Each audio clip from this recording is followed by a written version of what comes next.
عنہ، سب سے پہلے قرآن لکھنے والے حضرت عثمان رضی اللہ عنہ، جب ان کو شہید کیا گیا فتنوں کے زمانے کے اندر، ان کے زمانے خلافت کے اخیر میں جب فتنے پھیل گئے، وہ قرآن کریم کی تلاوت کر رہے تھے، قرآن کریم کی تلاوت فَسَيَكْفِيكَهُمُ اللَّهُ، اس آیت کی تلاوت کر رہے تھے،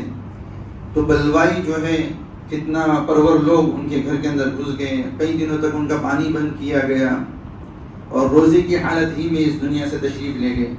آپ شہادت سے ایک رات پہلے آپ صلی اللہ علیہ وسلم ان کے خواب میں تشریف لائے اور کہا کہ آج کا افطار تم ہمارے پاس کرو گے۔ تو عثمان رضی اللہ عنہ کی شہادت بڑی مظلومانہ ہے، بڑی دردناک انداز میں ان کو شہید کیا گیا۔ جب شہید کیا گیا تو ان کی اہلیہ حضرت نائلہ رضی اللہ عنہ، ان کو بچانے کے لیے انہوں نے اپنا ہاتھ بیچ میں ڈالا تو ان کی انگلیاں تک کٹ گئی، اور ان کی انگلیاں بھی جو ہے گر گئی قرآن کریم پر۔ قرآن کریم کی تلاوت کر رہے تھے، ان کا خون قرآن پر گرا۔ تو اس وقت انہوں نے کہا تھا کہ سب سے پہلے وحی لکھنے والا میں ہوں،